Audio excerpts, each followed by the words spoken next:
All right, guys, so this video is going to go over a few big topics. They kind of are linked together. The first topic is who buys this insurance? So I'm talking about Medicare final expense. And then the next topic is how to avoid the objections that come from these people. And why I say these people is they are very specific. They are over 65 or turning 65. They normally are lower income, senior retirement, just on Social Security. A lot of patterns will emerge when you talk to the same demographic of people over and over and over and over again, particularly if they're in certain areas of the country.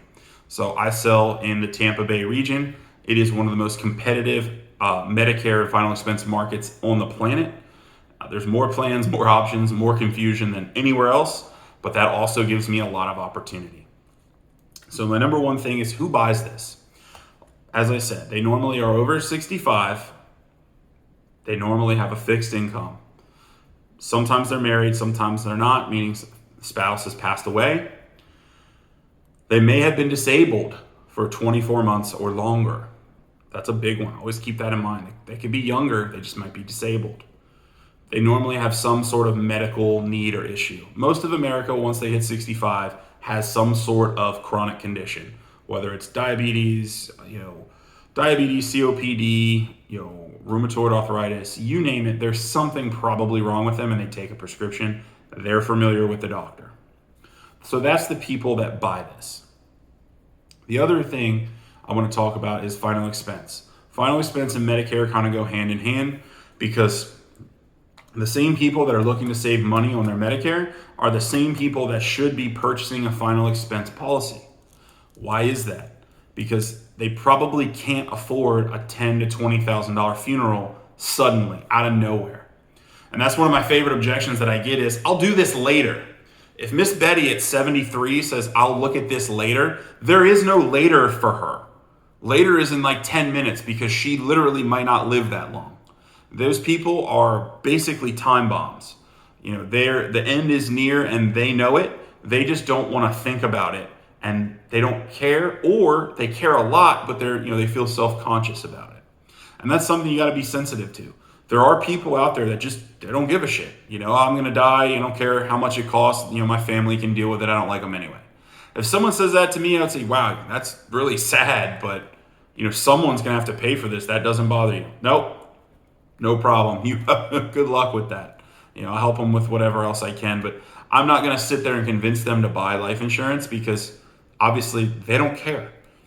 Life insurance only matters to people that give a shit about their family because that's who ultimately you're buying it for, or someone in their sphere of influence that has to deal with, their funeral and their last wishes.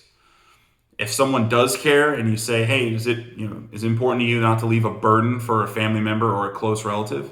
And they go, absolutely, it's huge. Now you have someone who's willing to listen to what you have to say, and it might be worth $40, $50, $60, $100 a month for them to have that peace of mind. Same exact people. Now, the other thing I was going to talk about is how do you overcome the objections that this group of folks, the senior market, is going to give you?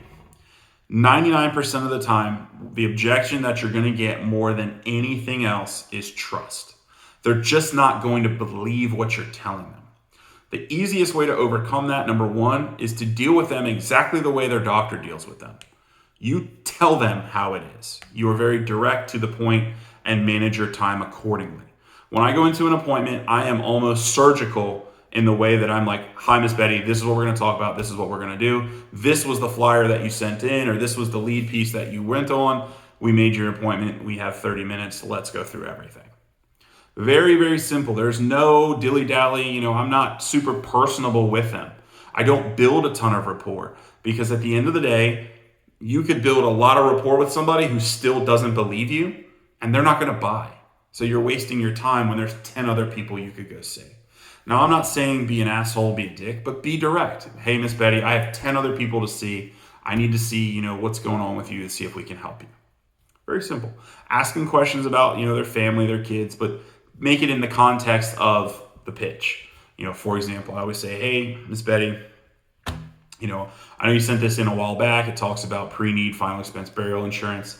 What were you kind of hoping to look? What were you looking for? Was this because you have some family members that are concerned about you, or you're concerned about a burial, or you're concerned about yada, yada, yada. It doesn't matter what she's concerned about. What I'm looking for is a reason why she sent in that flyer. Period. Why did she do it? Normally there's a life event. Someone else she knows has passed away, yada, yada. I am going to overcome those objections by making sure that I am clear, to the point, and if it's not an actual objection, I am either going to deaf ear it, act like I can't hear it, or I'm just going to shake my head and agree and then go right back into my pitch. Because most people are just throwing smoke screens at you. I don't believe you. I don't trust you. I don't know. My son handles this. My daughter handles this. No, they don't, Miss Betty. This is because of your son and daughter. This is something that, they're not going to want you to burden yourself with, because they don't want to say outright, Mom, you're a burden. But the reality is, if you drop a $20,000 price tag on most people today, they're not going to be able to write that check without going into some debt. Or worse, you die, your home still has a bill on it. You're still paying for your home. You don't own it outright. So now they have a $10,000 to $15,000 funeral, a $2,000 mortgage, and they got to plan the funeral while being upset that you're no longer here, and then try to sell the house, which, depending on where they live, could take 30, 60, 90 days. So then they got 3 mortgage payments to make and still pay for all that. It's a huge burden. The easiest way to overcome those objections is, like I said, you just plow right through them, because 99% of the time they're just saying that to throw you off, or to get you to change the topic, or for you to stop pitching them, because they probably are going to buy. It's kind of like the no soliciting sign. If you see a no soliciting sign, that's the door you want to knock the most, because chances are good when people knock on their door, they buy. I had a guy that was a door knocker tell me that one time. He was like, dude, if I see a no soliciting sign, he's like, I'd knock them twice. I'll come back. Because they're putting that sign up there saying, please don't pitch me, I buy things. That's literally all that is. It's the same thing that happens with these folks, is if you can genuinely help them and make a difference in their life, go through with the pitch. Ask them to buy it. And then if they give you no and just say, no, I don't want it, then say, okay, good luck. Whatever, on to the next, boom, on to the next. Don't take it personally, because they're not going to remember you. So why remember them? Think about it that way. It's a numbers game. You're churning. That's all we're here to do. We're here to help people, protect them. And if they don't want our help, on to the next.